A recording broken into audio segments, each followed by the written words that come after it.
नमस्कार दोस्तों, मैं Laxman Rajpurohit Royal Math Solution YouTube channel से Royal Math Solution YouTube channel में आप सभी छात्रों का बहुत बहुत स्वागत है। तो दोस्तों, ऐसे ही गणित की डेली ऑनलाइन क्लासेस देखने के लिए हमारे चैनल को सब्सक्राइब कीजिए, लाइक कीजिए, वीडियोज़ को कमेंट कीजिए और ज़्यादा से ज़्यादा शेयर कीजिए। तो पिछली जो क्लास थी उसमें हमने पढ़ा था जो विभाजन सूत्र है जिसको सेक्शन फार्मूला कहते हैं, उसके बारे में कि वो सूत्र कैसे बना, उस सूत्र को याद कैसे रखते हैं, वो सूत्र कहाँ काम आता है। तो आज हम इस सूत्र का प्रयोग करेंगे इस प्रश्न में। देखो क्वेश्चन में लिखा हुआ है कि उस बिंदु के निर्देशांक ज्ञात कीजिए जो बिंदुओं -2 1 और 5 4 को मिलाने वाली रेखा को 2:3 के अनुपात में अंत विभाजन करता है। मैंने आपको बताया था विभाजन होता है दो प्रकार का होता है, एक तो अंत विभाजन, एक होता है बाह्य विभाजन। इस प्रश्न में दिया हुआ है अंत विभाजन। तो सबसे पहले हम यहाँ लिखेंगे हल। कोई भी गणित का क्वेश्चन है उसे सॉल्व करने से पहले नाम लिखना होता है हल। अब हम हल करेंगे तो इसमें देखो दो निर्देशांक दिए हुए हैं, एक तो -2 1 और 5 4। ये क्या है को मिलाने वाली एक रेखा, दो बिंदु देखो, एक मान लिया मैंने बिंदु ये, इसको नाम दे देते ए, इसके निर्देशांक है -2 1। दूसरा बिंदु मान लिया ये है बी, जिसके निर्देशांक में दिए हुए हैं 5 4। ये दो बिंदु हो गए ए और बी। इन दोनों बिंदुओं को मिलाने वाली रेखा, एक तो बिंदु ये है, दूसरा बिंदु ये, इन दोनों को ये रेखा मिला रही है, को मिलाने वाली रेखा को 2:3 के अंत विभाजित करता है। 2:3 के अनुपात में, 2:3 कैसे, मतलब ये रेखा है, इसको 2 भाग तो इधर आ जाता है, 3 भाग इधर आ जाते हैं, ठीक है। तो मान लो ये यहाँ पर आता 2:3, ये पॉइंट लगा देते हम यहाँ, इधर 2:3, ये इधर वाला 2 हो गया, ये 3 हो गया बार को अंत विभाजित। अंत विभाजित में हमने 20 में लगाया, अगर बाह्य विभाजन बोलता तो इसके बाहर की तरफ होता, ठीक है दोस्तों। अब हमें करना है इस बिंदु का नाम मान लेते हैं P, X Y। ये हमें X और Y करने हैं ज्ञात। तो ये करेंगे हम किससे, विभाजन सूत्र, जो अंत विभाजन सूत्र होता है उसके माध्यम से। तो हम यहाँ लगाते हैं विभाजन सूत्र। विभाजन सूत्र, विभाजन सूत्र हमने अच्छे से याद किया था, कैसे, m2 x1 plus m1 x2 बट्टा m1 प्लस m2। ये तो किसके बराबर में आता है, x के बराबर में, और y के बराबर में क्या आता है, m2 y1 plus m1 y2 बट्टा m1 प्लस m2। ये सूत्र होता है। ये तो x के बराबर m2 x1 plus m1 x2 बट्टा m1 प्लस m2। y के बराबर में होता है m2 y1 plus m1 y2 बट्टा m1 प्लस m2। अब हमें ये देखो, मैंने आपको कल अच्छी तरह से बताया था कि ये m2 क्या होता है, x1 क्या होता है, x2 क्या होता है, m1 m2 y1 y2 ये सब। तो जिसके जो पहला निर्देशांक है, पहला बिंदु है, इसके जो निर्देशांक होते हैं वो हम लिखते हैं इसको x1 और y1, ठीक है। तो हमें यहाँ लिख देते, देखो साइड में x1 x2 y1 y2 और m1 m2। अब देखो x1 देखो ये जो पहला है, पहला निर्देशांक, उसके जो निर्देशांक x और y के होते हैं वो x1 और y1 होता है। इसमें पहला है -2, तो ये हो गया -2 x1 और 1 हो गया y1, ठीक है। जो दूसरा निर्देशांक होगा b वाला, उधर वाला, हमने p क्यों लिखा था कल, इसमें b वाला है 5 4, इसके जो 5 है वो x2 है और 4 है जो y2 है।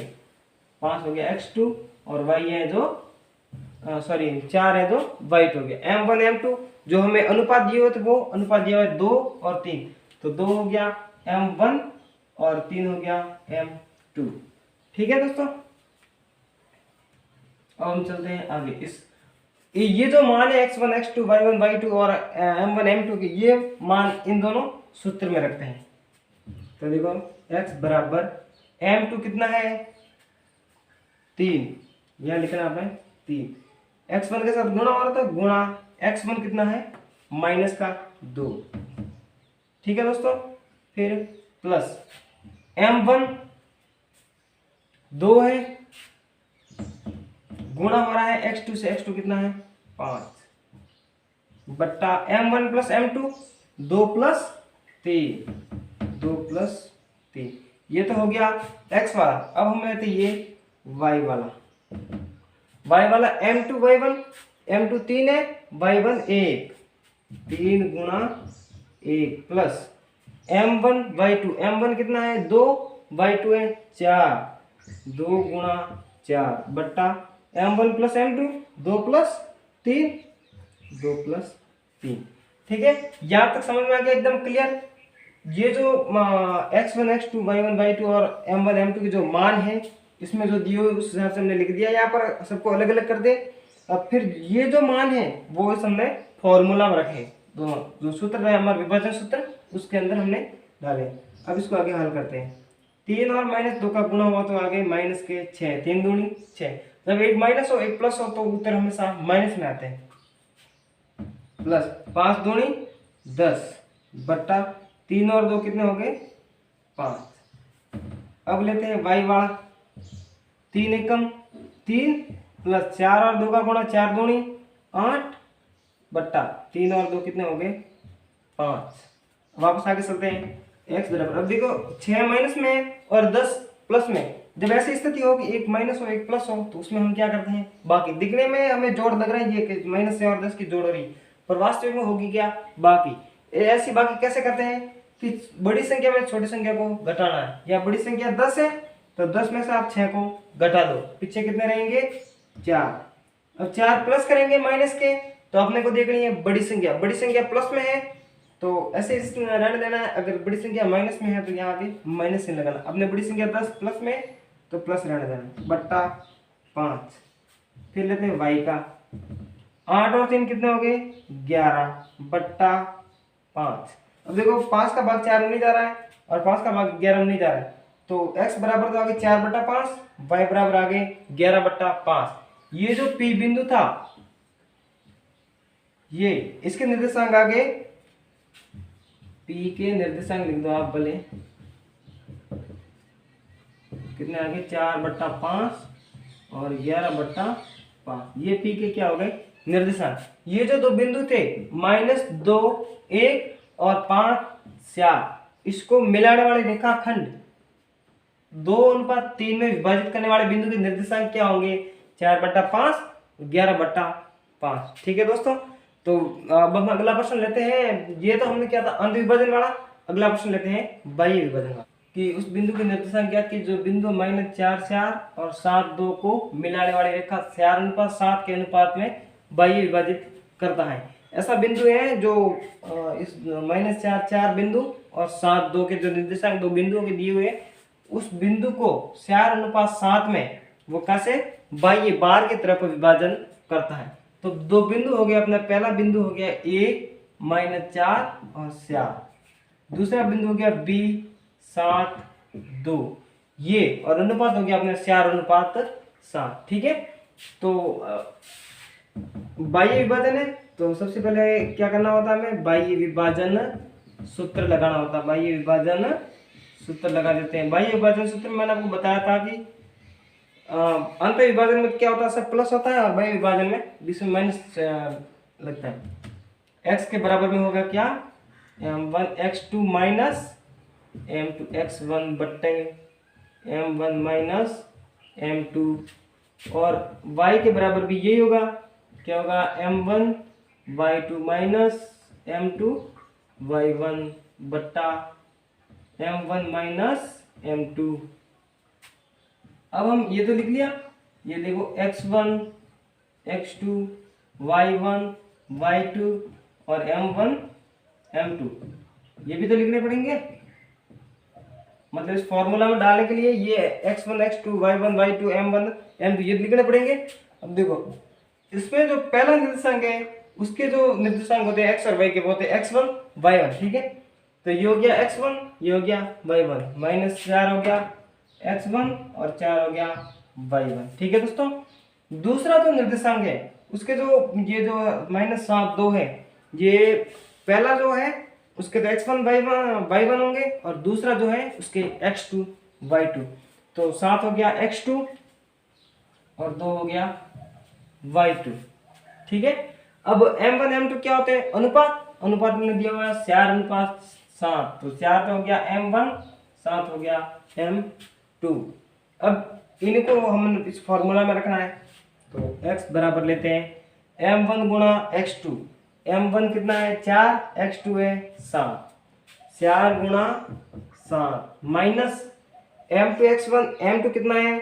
7, x1 है -4, 7 गुणा माइनस के 4 बट्टा m1 माइनस m2, 7 माइनस 4, फिर आ गया y।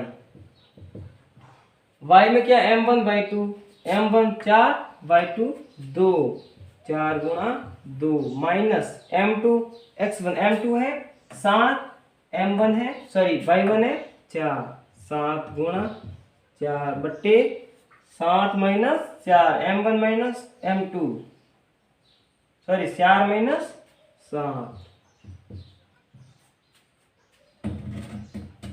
4 माइनस 7। ठीक है दोस्तों।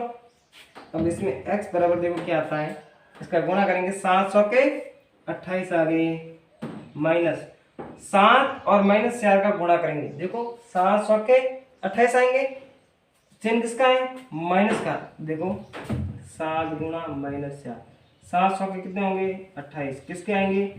माइनस के। और इस कोष्टक के बाहर भी चिन्ह किसका? ये माइनस का है। जब कोष्टक के बाहर चिन्ह माइनस का हो तो अंदर वाली जो संख्या होती है उसके चिन्ह क्या हो जाता है? परिवर्तन। तो ये 28 किस में आएंगे? यहाँ पर प्लस में, प्लस 28।